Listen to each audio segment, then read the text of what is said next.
দু গালে হাত রেখে ফুপিয়ে ফুপিয়ে কাঁদছে মায়া। কিছুক্ষণ আগে হৃদের শক্তপোক্ত হাতে থাপ্পড় খেয়েছে সে। একালে নয়, দুই গালেই খেল দুটো। মার বর্তমান অবস্থান খান বাড়িতেই, তবে বাড়ির ভিতরে নয় বাহিরে। খান বাড়ির বাগানে অবস্থার্ত হৃদের ছোট কাচের বাংলোতে। হৃদ মায়াকে নিয়ে এখানে এসেছে প্রায় ঘন্টা খানিকটা আগে। মার জ্ঞান ফিরা মাত্র হৃদের দাবাং হাতে থাপ্পড় গুলো খেতে হয়েছিল তাকে। হৃদের থাপ্পড় খেয়ে মার বিষয়গুলো বুঝতে বুঝতে বেশ কিছুটা সময় নিল। যখন বুঝতে পারল তার অপরাধটা কোথায়, তখন থেকেই ভয়ে ফুপিয়ে কেঁদে চলছে হৃদের সামনে। হৃদ নিষ্ক্রিয় নিষ্পত্তি উত্তাপ রাগের দহনে কটমট করে তখনও তাকিয়ে থাকল নত মস্তিষ্কের মার দিকে। এই মুহূর্তে তার ইচ্ছা করছে মায়াকে মাথার উপর তুলে আছাড় মারতে। যে বউ তার কথা শুনে না, তার সাথে আবার কিসের ভাব বিনিময় হৃদের। অবাধ্য কিছু কোনো কালেই হৃদের পছন্দ না, সেটা কি জানে না এই মেয়ে? তাহলে কেন আজ হৃদের অবাধ্য হলো? আজ একটুর জন্য হৃদ এই মেয়েকে বাঁচাতে পারল? নয়তো নয়তো কি হতো এই মেয়ের ধারণা আছে? সবকিছুতে কেন এত পাগলামি করতে হবে তার? বড় হয়েছে, বিয়ে হয়েছে, স্বামী আছে, সামনে সংসার করবে, তারপরও কেন নিজের ভালোটা বুঝতে পারে না এই মেয়ে? নিজের জন্য না হোক অন্তত তার জন্য হলেও তো নিজের খেয়াল রাখতে পারে। এই মেয়ে কি বুঝে না হৃদের নিঃশ্বাস আটকে আছে তার মধ্যে? এই মেয়ে তো মরবে না, শুধু হৃদকে মারবে। তীব্র রাগে বিরক্তির রাত ছড়িয়ে পড়ল হৃদের শরীরে। নিজের প্রতি নিজেই তিক্ততা প্রকাশ করল হৃদ। কি দরকার ছিল তার হাঁটু বয়সী মেয়ের উপর ফুটবল হওয়ার? নিজেকে সংযম রাখতে পারল না এত পাষাণ হয়েও। গ্যাংস্টার চরিত্রের বউ নামক কলঙ্ক দাগ লাগালো অবশেষে। ছে হোক, অবাধ্য মন, অবাধ্য বউ, সব অবাধ্য তার কপালে জুটেছে। তার অবাধ্য মন, অবাধ্য বউকে চাই সারাক্ষণ। আর তার অবাধ্য বউ হৃদের নিয়ন্ত্রণ হারা হয়ে চলতে চায় সারাক্ষণ। সব অবাধ্য অতলের হৃদ পিষ্ট হচ্ছে ক্ষণে ক্ষণে। হৃদের রাগ কমল না, বরং তরতর করে আরো বাড়ল। অবাধ্য জিনিসটাই মেনে নিতে পারে না সে। বেগতিত রাগের বশে হৃদ পাশ থেকে ফ্লাওয়ার ভাতটি তুলে সজোরে আছাড় মারল ফ্লোরে। তীব্র শব্দে মায়া ভয় চমকে উঠে তৎক্ষণাৎ দুই কদম পিছিয়ে গেল। হৃদের রাগ মিশ্রিত ভয়ঙ্কর লাল লাল চোখ জোড়া দেখে মুহূর্তে আরো খানিকটা ডুকরে কেঁদে উঠে মায়া।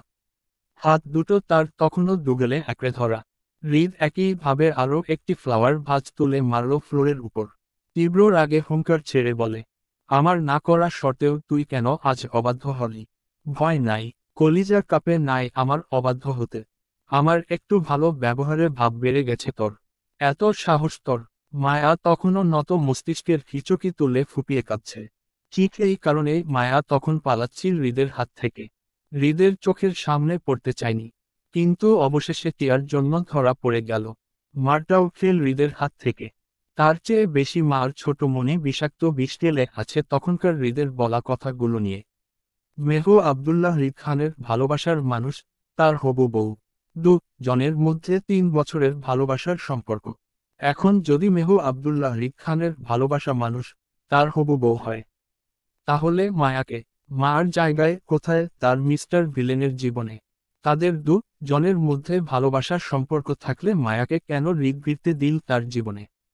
মায়া তো প্রথমে আসতে চায়নি হৃদের জীবনে, বরং দূরে দূরে থেকেছে সবসময়।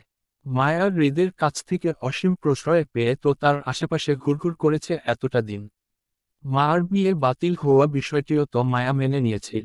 হৃদকে এই জীবনে পাবে না বলে সেটাও তো মেনে নিয়েছে সে। কিন্তু সবকিছুর আবারও পুনরাবৃত্তি হয় মার হৃদের সাথে দ্বিতীয়বার বিয়েটা করা নিয়ে। হৃদ মায়াকে দ্বিতীয়বার বিয়ে করল। মায়া হৃদের আশপাশের ঘেঁষতে শুরু করলো। এখন মার দুনিয়া বলতেই তার মিস্টার ভিলেন। এখন সেই মানুষটা বলছে তার 3 বছরের একটা ভালোবাসার সম্পর্ক আছে। মায়া তার কেউ না, নাথিং। সিরিয়াসলি, এত সহজে সবকিছু ছুঁড়ে ফেলা যায়? হ্যাঁ যায় তো। মায়াকে তো ছুঁড়ে ফেললো তার স্বামী। কি সুন্দর সাবলীল ভাষায় বলে দিল, ইউ আর নাথিং। মায়া নাথিং হয়ে গেল তার স্বামীর জীবনে। অতি তুচ্ছ প্রসাধনী। মায়া গুমুট কান্নায় মুহূর্তে জড়িয়ে গেল গলা। কষ্টগুলো তীব্র থেকে তীব্র হচ্ছে বক্ষপিঞ্জরের। তাই এই মুহূর্তে হৃদের রাগেশ্বরের বলা কথাগুলো আমলে নিল না মায়া। যেখানে ভালোবাসা নেই, সেখানে মার বাঁচা মরা সামিল। মায়া কষ্ট ভারাক্রান্ত হয়ে মায়ার হৃদকে না উত্তর দিল আর না চোখ তুলে তাকালো। শুধু জেদ ধরে নত মস্তিষ্কের দাঁড়িয়ে ধইল একনিষ্ঠভাবে। মার এই মুহূর্তে চুপ থাকাটা হৃদের অধৈর্যের কারণ হলো। তৎক্ষণাৎ তেড়ে গেল হৃদ মার দিকে। দক্ষ হাতে মার গলা চেপে ঠেস দিয়ে ধরে টেবিলের সাথে। আকস্মিক ঘটনায় মায়া তাল সামলাতে না পেরে টেবিলের দিকে পিঠ ঝুঁকে যেতেই মায়া নিজের দু হাত পিছন থেকে টেবিলের উপর রেখে ব্যালেন্স বজায় রাখার চেষ্টা করল। কিন্তু তাতে বেশ সুবিধা করতে পারছে না, কারণ ততক্ষণে হৃদ মার গলা চেপে ধরে মার দিকে ঝুঁকে পড়েছে। মার চোখ মুখ লাল হয়ে অনবরত কাশতে লাগলো নিঃশ্বাস নিতে না পেরে। হৃদ মায়াকে অপেক্ষা করে মার মুখের উপর ঝুঁকে পড়ে রাগে রি রি করে বলে ওঠে, নতুন নাটক শুরু করেছিস আমার সাথে? কথা বলছিস না কেন তুই? মার কাশির বেগ ক্রমশই বাড়তে লাগলো। নিঃশ্বাসটাও বন্ধ হওয়ার উপক্রম হলো গলা চেপে ধরায়। মার মুখের উপর হৃদ ঝুঁকে পড়ায় হৃদের রাগী ভারী নিঃশ্বাসটা মার মুখের উপর আছড়ে পড়ছে বারবার। মার পিঠও প্রায় টেবিল সাথে ঠেকল বইকি। মায়া নিজের দু হাতে হাতে পিছনের টেবিল আঁকড়ে ধরতে চাইল ব্যালেন্স করার জন্য। কিন্তু অসাবধানতার কারণে মার হাত লেগে হৃদের বেশ কিছু ফাইল নিচে পড়ে গেল ঠাস করে। শব্দ হলো। হৃদ নড়ল না। এবার মায়া নড়ে উঠল হৃদের হাত থেকে ছাড়া পাওয়ার জন্য। কিন্তু হৃদের শক্তির সাথে পেরে উঠল না। মার চোখের কানিশ বেয়ে জল গড়ালো। মুখে আওড়ালো হৃদের বেশ তিক্ত কথা, যা হৃদের শরীর বিষ তেলে দেওয়ার ন্যায় কাজ করল। আল্লাহ দিক আমি মরে যাই, আপনি শান্তি হন। আমার জন্যই তো আপনার যত জ্বালা। আমি যেন মরে যাই তাড়াতাড়ি। তাহলে আপনার ভালোবাসার মানুষ মেহ আপুকে নিয়ে সুখী সংসারী হতে পারবেন দুজন। মায়া কথাগুলো বিষাক্ত বিষের তাড়নার মতো কাজ করল হৃদের কলিজায়। তীব্র রাগে হৃদ হাতের বাঁধন আরো দৃঢ় হলো মার গলায়।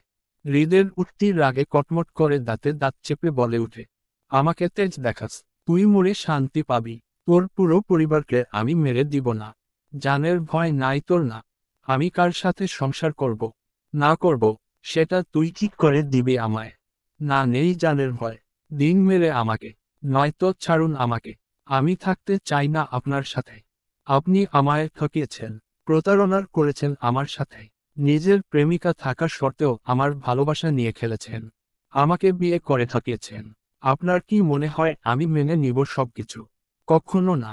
নিজের জান দিয়ে দিব, তারপরও মান দিব না কোনো কিছু।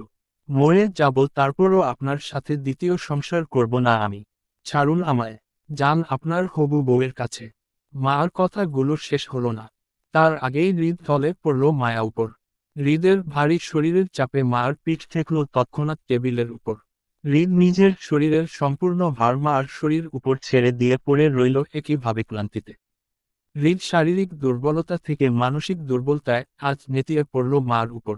মার গলায় মুখ গজানোর জন্য হৃদ হাত বাড়িয়ে মার মাথার হিজাবটা টেনে উল্টে খুলে ফ্লোরে ফেলে দিয়ে সেখানটায় নিজের মুখ গজিয়ে একনিষ্ঠভাবে পড়ে রইল শরীর ছেড়ে। মায়া হৃদের শরীরে নিচে পিষ্ট হয়ে গঙ্গাল। ছটফট করতে চাইল দ্বিগুণ, কিন্তু পারল না বিন্দুমাত্র। হৃদের ঘন ঘন ভারী নিঃশ্বাস উঠা নামা করছে মার গলায়। মায়া কেঁপে কেঁপে উঠছে অস্থিরতায়। মায়া হৃদকে নিজের থেকে দূরে সরতে চাইল, কিন্তু পারল না। বলে রাগে জেদ্দে মায়া হিতাহিত জ্ঞান হারিয়ে কামড়ে ধরল হৃদের বাহু শক্ত করে। হৃদ নড়ল না, শব্দ করল না, কোনো রূপ প্রতিক্রিয়াও জানালো না মায়াকে। হৃদের হেলদোল দেখতে পারল না বলে যেন মার অধৈর্য হলো আরো বেশি। হৃদের বাহু ছেড়ে গলা ছেড়ে অবশেষে হৃদের কানের নিচে গালের পাশটায় কামড়ে ধরল শক্ত করে। এতেও হৃদ প্রতিক্রিয়া জানালো না বিন্দুমাত্র মায়াকে, বরং আগের ন্যায় ঘন ঘন নিঃশ্বাসের শব্দ পাওয়া যাচ্ছে মার গলায়। মায়া একটা সময়ে থেমে গিয়ে হঠাৎই ডুকরে কেঁদে উঠল শব্দ করে। ব্যর্থতায় ঠাস করে টেবিলে মাথা ফেলে হৃদের দু বাহুতে দুহাত রাখল। কান্নার নির্দর কণ্ঠে বলে উঠল মায়া, আমাকে মেরে দিন না মিস্টার ভিলেন। আপনি তো অনেককে মারতে পারেন, তাদের মতো করে আমাকেও মেরে দিন না। আপনি আমার না, আপনি মেহ আপু। এই একটা কথা আমি মেনে নিতে পারছি না, পারবও না। আমার ভাগাভাগি স্বামী চাই না, মোটেও চাই। আমি আর আসব না আপনার কাছে। এবার থেকে দূরে দূরে থাকব, ভীষণ দূরে থাকব আমি। কষ্ট দলা পাকিয়ে আসা কান্না সমেত কথাগুলো বলেই মায়া আবারও বাঁধ ভাঙা কান্না আছড়ে পড়ে। মায়া হিচকি তুলে কান্নার সমতে হঠাৎই হৃদের বাহুর পিঠের শার্টের অংশটা দু হাতে শক্ত করে খামচে ধরে মায়া। কান্না থেমে যায় হৃদের বেগতিক ঠোঁটে পরশে। শরীরে কম্পন সৃষ্টি হয় মার সমস্ত গা কাঁপিয়ে। হৃদ মার গলায় নিজের ঠোঁটের পরশ দিতে দিতে কানে এসে থামল। ফিসফিসিয়ে একটু করে বলল, তোমার মতো করে কেউ আমায় এতটা ভালোবাসেনি বউ। আমি সার্থক। তোমার ভালোবাসার ছায়াতলে আমার জীবনের একমাত্র সত্য তুমি। বাকি সব সম্পর্ক মিথ্যা। তুমি আমার জীবনের প্রথম এবং শেষ নারী। আমার প্রিয় তুমি। আমার খুব আদুরি তুমি। হৃদের মুখে মায়া প্রথম ও শেষ নারীর শব্দটাতেও যেন অবিশ্বাস শোনালো মার কানে। তারপরও মনে আশা জাগল, কান্না থেমে আসলো। হৃদের কথার সত্যায়িত যাচাই করতে মায়া বলে উঠল, তাহলে আমাকে ছুঁড়ে বলুন যে আমি আপনার জীবনের প্রথম ও শেষ নারী হয়। হৃদ আলতো হেসে মার কানের পাশে নিজের নাক ঘষে ফিসফিস করে বলে, ছুঁয়ে তো আছি বউ। হৃদের বর্তমান অবস্থানটা বুঝতে পেরে মায়া লজ্জা পেল কিঞ্চিত। পুরোপুরি লজ্জা নামক বিষয়টি তখনও মায়াকে কাবু করতে পারল না। মার মনে তোলপাড় করা হৃদকে নিয়ে প্রশ্নগুলোর জন্য। আগে হৃদ থেকে মায়া সন্তুষ্টিমূলক উত্তর নিবে, তারপর না হয় লজ্জা পাবে। মায়া গাঢ় গলায় ছোট করে প্রশ্ন করল হৃদকে, তাহলে মেহ আপুর সাথে সম্পর্ক কিছু নেই? ভালোবাসেন? না। তাহলে হবু বউ বললেন কেন তখন? মন চাইছে তাই বলছি। মায়া রেগে গিয়ে হৃদকে উঠাতে চাইল নিজের উপর থেকে। অসভ্য লোক, উঠুন আমার উপর থেকে। হৃদ নড়ল না, বরং পুনরায় মুখ গজালো মার গলাতে। নিজের দু হাতে মায়াকে শক্ত করে জড়িয়ে নিতে নিতে মহাচ্ছন্ন গলায় বলে, তুমি এত নরম তুলতুলে কেন বউ? ইচ্ছা করে সারাক্ষণ তোমার গলায় মুখ গুজে চেপে ধরে রাখি নিজের সাথে। যেদিকে ধরি সেদিকেই ঢুকে যায়। উফ!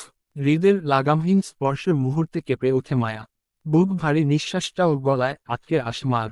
হৃদের কথাগুলো এই মুহূর্তে মায়াকে লজ্জা ফেলতে পারছে না, অস্থিরতায়।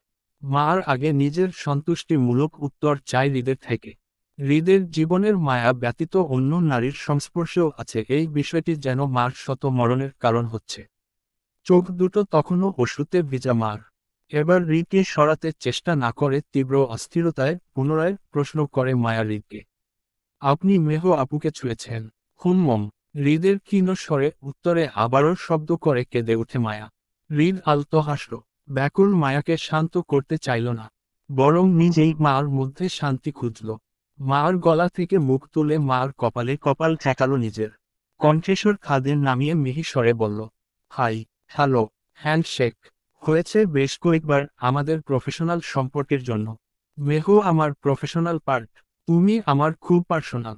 তোমার মতো করে আমার কাউকে ছুঁয়ে হয়নি বউ। হৃদের কথায় মুহূর্তে সন্তুষ্টি চেয়ে গেল মার মনে। কান্না থেমে গেছে, আশা জেগে উঠেছে। সত্যি। মায়া কপালে নিজের অধর ছোঁয়ালো হৃদ। সত্যি। খুশিতে চকচক হয়ে উঠে মার চোখমুখ। এতক্ষণ যাবৎ হওয়া দুঃখ কষ্ট সব ভুলে বেশ উৎফুল্লর হলো মার মন। সতেজ মনে মায়া ভুলে গেল নিজের অবস্থানের কথা। খুশিতে সে কিছু বলবে তার আগেই শোনা গেল হৃদের ভারী কণ্ঠস্বর, উহুম, আর প্রশ্ন করবা না। আমার ভালো লাগছে না, চুপচাপ থাকো। মায়া কিছু বলতে গিয়েও দমে গেল। মুখে আসা কথাগুলো ডুব গিলে নিল মুহূর্তে। মায়া যা শোনার শুনে নিয়েছে, তাই এই মুহূর্তে হৃদকে বিরক্ত না করাটাই শ্রেয়তর মনে হলো। মায়া চুপ থাকল। হৃদ পুনরায় নিজের মুখ মার গলাতে গজাতেই মস্তিষ্ক জ্বলে উঠল। মার নিজের অবস্থানের কথা চিন্তা করে। এতক্ষণ যাবৎ হৃদের টেনশনে বিভোর থাকলেও এখন যেন বড্ড অশান্ত ন্যায় ছটফট করল হৃদের বক্ষতলে পিষ্ট হয়ে। কম্পিত শরীরের লজ্জায় আস্ত হয়ে ছটফট করতেই হৃদ শক্ত হাতে জড়িয়ে নেয় মায়াকে। মায়া ছটফট যত দ্বিগুণ হয়, হৃদের হাতের বাঁধন ততই দৃঢ় হয়। প্রচণ্ড অস্তিত্বের মায়া একটা সময় দমে গেল। চুপচাপ পিঠ ঠেকিয়ে শুয়ে রইল টেবিলের উপরেই। দৃষ্টি বড্ড চঞ্চল। থেকে থেকে কেঁপে উঠছে গলায় হৃদের ভারী নিঃশ্বাস দহনে। শ্বাসরুদ্ধকর পরিস্থিতিতে মায়া দীর্ঘ 30 মিনিট সময় পার করল একইভাবে হৃদের বক্ষতলে। হৃদের ভারী শরীরে ওজনে এবার মার শরীর ধরধর ব্যথা করছে। মার কোমর ব্যথায় টন্ট নিয়ে উঠেছে টেবিলের কোণা চাপে। মায়া এবার হৃদকে উঠাতে চাইল। হৃদের বাহুতে হালকা হাতের স্পর্শ করে বলল, উঠুন না প্লিজ, আমি ব্যথা পাচ্ছি তো। হৃদ নিশ্চুপ। না উঠল, না নড়ল, না শব্দ করল। মায়া এবার হালকা হাতে হৃদের বাহুতে ধাক্কা দিয়ে বলে, সত্যি ব্যথা পাচ্ছি, উঠুন না প্লিজ। আমার কপাল, হাতের কাটা জায়গায় গুলোতেও ব্যথা করছে প্রচুর। আপ! মায়া আঘাতের কথা মাথায় আসতেই টনক নড়ল হৃদের। ট্রিকরি করে উঠে দাঁড়ালো মায়া উপর থেকে। দক্ষ হাতে মায়াকে টেনে টেবিল উপর থেকে উঠিয়ে দাঁড় করালো। কপালে সূক্ষ্ম ভাঁজ ফেলে মায়া কপালে, হাতের কাটা ছেঁড়াগুলো দেখে নিয়ে বড় বড় পা ফেলে ড্রয়ার থেকে ফার্স্ট এড বক্স নিয়ে পুনরায় হাজির হলো মার সামনে। হৃদ লাফিয়ে টেবিলে উপর পা ঝুলিয়ে বসে মার বাহু টেনে নিজের সামনে দাঁড়ার করালো। ফার্স্ট এড বক্স টেবিল উপর রেখে সেখানে থেকে তুলা নিয়ে অ্যান্টিসেপটিক লাগিয়ে মার কপাল বরাবর ধরতেই অভিমানে মায়া বামে বেঁকে গেল, লাগাবে না বলে।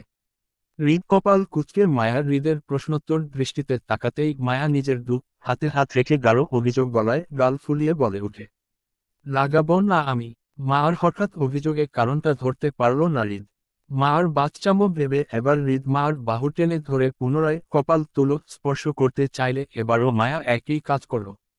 গাঢ় অভিমানের ডানে মুড়ে যায় আগের ন্যায়। হৃদ হালকা বিরক্তি নিয়ে প্রশ্ন করে মায়াকে, কি সমস্যা, ওয়াশ করতে দিচ্ছ না কেন? মায়া গালে হাত রেখে অভিযোগী গলায় বলে ওঠে, আমাকে মারলেন কেন? মার অভিমানে কারণটা বুঝল হৃদ, কিন্তু তারপরও বিন্দুমাত্র অনুশোচনা দেখা গেল না হৃদের মাঝে, বরং চোখে মুখে কঠিনতম ভাব দেখা গেল তৎক্ষণাৎ। রাগী তেজি গলায় মায়াকে শাসিয়ে বলে, বেশ করেছি, মেরেছি, প্রয়োজনে হলে আরো মারব, তাহলে আমিও লাগাবো না আপনার হাতের ঔষধ, যান আপনি। হৃদ মার কথা শুনল না, বরং বিরক্তি রেশ নিয়ে মার কপালে নিজের হাতের তুলোটা লাগাতে চাইলে মায়া তৎক্ষণাৎ 2 কদম পিছিয়ে যেতে চাইল রাগে, কিন্তু পারল না। হৃদ শক্ত হাতের পুনরায় মায়া বাহু টেনে নিজের অতি নিকটে নিয়ে আসে। মায়া ছটফট করে নড়াচড়া করতেই হৃদ নিজের দুপা দিয়ে মার দুপা শক্ত করে আঁকড়ে ধরে রাখে নিজের কাছে। তৎপর রাগী হাতে চেপে চেপে মার কপালে ঔষধ লাগিয়ে কাটা জায়গাটা পরিষ্কার করতে করতে বলে, আজ তোমার বোকামির জন্য আমি সবকিছু হারাতে পারতাম, সামান্য একটা রিংয়ের জন্য নিজের জীবন দিতে গেছিলে আজ। নির্ঘাত আমি ফেঁসে গেছি, নয়তো এতক্ষণে তোমাকে মেরে ডাস্টবিনে ফেলে আসতাম। এমন অবাধ্য বউয়ের কি দরকার যে স্বামীর কথা শুনতে চায় না? রিংয়ের কথাটা মস্তিষ্কের আসতেই টনক নড়ল মার। হৃদের জন্য কেনা রিংটা রাস্তায় পড়ে গিয়েছিল। মায়া হঠাৎ অজ্ঞান হয়ে যাওয়াতে পরে আর রিংটার খবর মার জানা নেই। মায়া হৃদের কথাগুলো আমলে নিল না, বরং চিন্তিত হলো রিংটার জন্য। অস্থির ভঙ্গিতে প্রশ্ন করল হৃদকে, আমার রিংটা কই? হৃদ বিরক্ত হলো মার কথায়। নিজের জীবন নিয়ে টানাটানি হয়ে গেল, অথচ এখনো রিংয়ের চিন্তায় বিভোর মেয়েটা। হৃদ মার কথায় উত্তর করল না, বরং বিরক্তি নিয়ে মার কপালে ব্যান্ডেজ করল। হাতের বোকরা সরিয়ে কাটার জায়গায় গুলো পরিষ্কার করে মলম লাগালো। মায়া হৃদের উত্তর না পেয়ে অধৈর্য হলো, তেজি গলায় বলল, কি হল বলুন, আমার রিং কই? হৃদ বিরক্তি নিয়ে বলে, আমি খেয়ে ফেলেছি সেটা। হয়েছে, খেয়ে ফেলেছেন মানে কি? বের করুন পেট থেকে আমার রিং। মার সিরিয়াসনেস দেখে তপ্ত শ্বাস ফেলল হৃদ। মায়াকে আর বুঝাতে চাইল না সে। যে মেয়ে একটা রিংয়ের জন্য নিজের জীবন দিতে চায় তাকে বোঝানোটা সত্যিই বোকামো। হৃদ মার মলম লাগালো শেষ করে টেবিলের একপাশ থেকে হাত বাড়িয়ে মার কেনা রিংটা হাতে নিল। মায়াকে রিংটা দেখাতে দেখাতে বিরক্তি নিয়ে বলে, এই সামান্য একটা রিংয়ের জন্য আজ নিজেও মরতে আমাকে মারতে? হৃদ কথায় মুহূর্তে তেতে উঠে মায়া। একদলা গাঢ় অভিমানের শরীর ছুঁয়ে যায় দৃঢ়ভাবে। মায়া ভালোবাসার উপহারটাকে সামান্য বলে মনে হলো তার মিস্টার ভিলেনের। মায়া যে ভালোবেসে দিতে চাইছে সেটা দেখল না। মার ভালোবাসাটা কি চোখে পড়ে না এই লোকের? হ্যাঁ, রাগে নাক মুখ কুঁচকে আসে মায়া। যে লোক তার ভালোবাসা বুঝে না তাকে আবার কিসের উপহার দিবে মার? মায়া গাল থেকে হাত সরিয়ে দুম করে হৃদের হাত থেকে রিংটা কেড়ে নিতে নিতে রাগী গলায় বলে, দিন আমার রিং দিন। এই রিংটা আমি কালিয়া আমার কলেজের হ্যান্ডসাম টিচারকে দিয়ে দিব, তারপরও আর আপনাকে দিব না। দিন। মার কথা যেন বজ্রপাত হলো হৃদের মাথায়। অবিশ্বাস্য ক্ষীণ স্বরে চেঁচিয়ে উঠল, কি হ হ হ। মায়া শুনল না হৃদের কোনো কিছু, বরং রাগে দুঃখের হৃদের পা ছুটাল তৎক্ষণাৎ। নিজেকে মুক্ত করে ধূপধাপ পা ফেলে দরজা অবধি গিয়ে আবারও পিছন ফিরে আগের ন্যায় বলল, আজকের পর থেকে আমার সাথে একদম কথা বলবেন না আপনি। তুই দাঁড়া। মায়া আর দাঁড়ালো না, রাগে দুঃখের গটগট করে চলে গেল খান বাড়ির ভিতরে। হৃদের রাগী ফেসটা একবার ঘুরেও দেখল না। Till till. রাত প্রায় 12টা ছুঁই ছুঁই।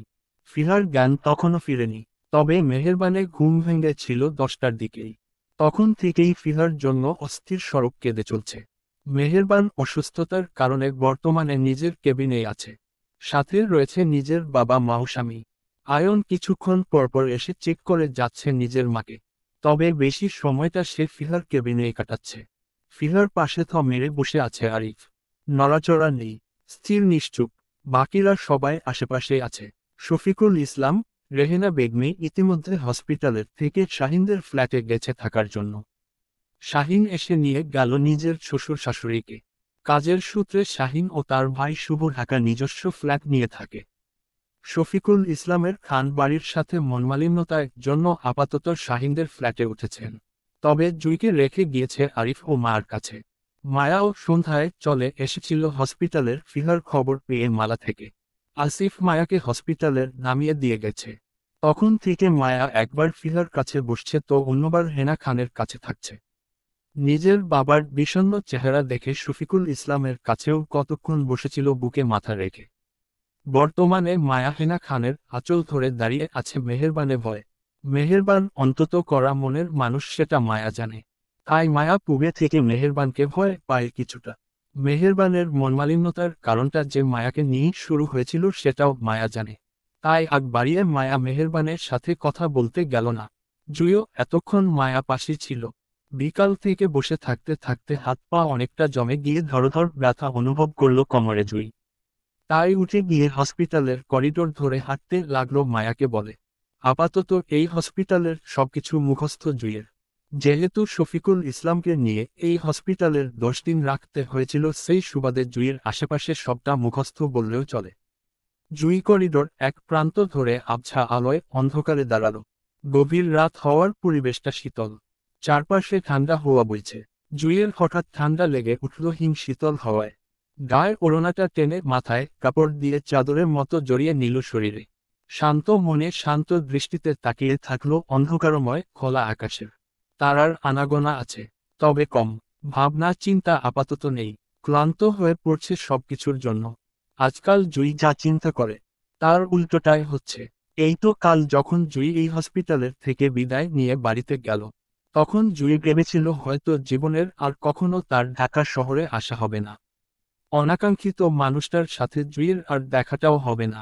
কিন্তু জুইয়ের চিন্তা ভাবনা পুরোপুরি উল্টো হলো। কাল ব্রাহ্মণবাড়িয়াতে যেতে না যেতেই ভাগ্য জুইকে পুনরায় হাজির করলো সেই মানুষটার দুয়ারে। তাও বড় চমকের সাথে। জুই দীর্ঘশ্বাস ফেলে আকাশের দিকে তাকিয়ে থাকলো একমনে। কিছু সময় যেতেই হঠাৎ জুই নিজের পাশে কারো উপস্থিতি অনুভব করল। চমকিত ভঙ্গিতে ঘাড় ঘুরিয়ে পাশে তাকাতেই আয়নের উপস্থিতি টের পেল। জুই খানিকটা চমকালো, তবে তৎক্ষণাৎ প্রশ্ন করল না কিছুই। ঘাড় ঘুরিয়ে পুনরায় আকাশের দিকে তাকালো শান্ত দৃষ্টি সমেত। কিছুটা সময় নীরব কাটল দুজনের। একটা সময় নীরবতা ভাঙে জুই শান্ত স্বরে কথায়, আজ ডিউটি নেই আপনার? আয়ন ট্রাউজারের পকেট দুহাত গজিয়ে শান্ত সমেত তাকিয়ে থাকলো আকাশের দিকে। জুইয়ের কথায় ক্ষীণ স্বরে বলে, ছুটিতে আছি। ও পুনরায় নীরবতা চেয়ে গেল দুজনের মধ্যে। কয়েক সেকেন্ড মধ্যে আয়ন বলে উঠে, আপনি আগে থেকে জানতেন আপনার ভাইয়ের সাথে ফিহার সম্পর্কটা? জুইয়ের নীরব সম্মতি দিয়ে বলে, হুম। জুইয়ের সম্মতিতে আয়নের গলায় রাগের আভাস ফুটে উঠল তৎক্ষণাৎ। তাহলে আমাকে কেন জানালেন না আপনি? আয়নের রেগে যাচ্ছে বলে জুই ঘুরে দাঁড়ালো আয়নের দিকে। পরিস্থিতি বোঝার চেষ্টা করে বলল, আমি এই বিষয়ে পরশুদিন জানতে পেরেছিলাম মাত্র। কাল হঠাৎ করে আমাদের চলে যাওয়াতে আপনার সাথে আমার দেখে হয়নি। যেখানে দুজনের দেখা নেই সেখানে আপনাকে কিভাবে বলবো সবটা আপনিই বলুন। তাছাড়া প্রথমে আমার মনে হয়েছিল আপনি হয়তো সবটা জানেন। আমরা গরিব বলে হয়তো আপনিও আপনার মার সাথে একমত ছিলেন ফিহা আপুকে আরিফ ভাইয়ার সাথে বিয়ে দিবেন না বলে। আপনাদের পারিবারিক বিষয়টি যে আপনার কানে যাবে না সেই ধারণাটা আমার ছিল না। ধারণা থাকলে অবশ্যই আমার যাওয়ার আগে আপনার সাথে এই বিষয়ে কথা বলে যেতাম ডক্টর। জুইয়ের কথায় নিজেকে সংযম করল আয়ন। এখানে কারো কোনো দোষ আপাতত দেখছে না সে নিজের মায়ের ছাড়া। ইতিমধ্যে আয়ন সবটা শুনে নিয়েছে মেহেরবান থেকে। নিজের মা অসুস্থ বলে সে আপাতত রাগারাগি করছে কারোর সাথে। তবে ফিহা সুস্থভাবে বাড়ি ফিরলেই এই বিষয়ে কথা বলবে সে সবার সাথে। আয়নকে এই বিষয়ে আগে জানালে হয়তো বিষয়টি এত দূর অবধি কখনোই বাড়াতো না। তার আগেই আয়ন সমাধান করত। আরিফকেও মেনে নিয়ে নিজের পরিবারকে বুঝত। আরিফের সম্পর্কে টুকটাক তথ্য আয়নের কাছে ছিল পূর্ব থেকেই। মার পরিবার বলে সে তথ্য রেখেছিল নিজের কাছে। এতে করে আয়ন এতটা শিওর আরিফ ছেলে হিসাবে দারুণ, ফিহাকেও সুখে রাখবে। কিন্তু ফিহার হঠাৎ সুইসাইডের সিদ্ধান্তটা ভিতর থেকে নাড়িয়ে তুলে আয়নকে। আয়ন গুমুট শ্বাস ফেলে। জুই আয়নের উদ্দেশ্য পুনরায় বলে ওঠে, একটা কথা বলবো, হুম, আমাদের অর্থ কম হতে পারে, কিন্তু আমরা মানুষ হিসাবে মন্দ না। ফিহা আপু আমাদের বসায় সুখে থাকবে, আমরা ভালো রাখবো, উনাকে বিশ্বাস করতে পারেন। আরিফ ভাইয়া অনেক ভালোবাসে ফিহা আপুকে। আজকে ফিহা আপুর সুইসাইডের সংসারটা ভাইয়ার কানে যেতে যেতে ভাইয়া অজ্ঞান হয়ে যায়। আমরা সবাই বসার ঘরে ছিলাম বাবাকে নিয়ে। পরে আমরা সবাই মিলে ভাইয়াকে হুঁসে আনতে আনতে ভাইয়া প্রায় পাগল হয়ে উঠে ফিহা আপু জন্য নিজের বাইক ছুটিয়ে পৌঁছালো ঢাকায় সবাইকে ফেলে হসপিটালের উদ্দেশ্য। ভাইয়ার অবস্থা বুঝতে পেরে পিছু পিছু আমরাও চলে আসি এখানে।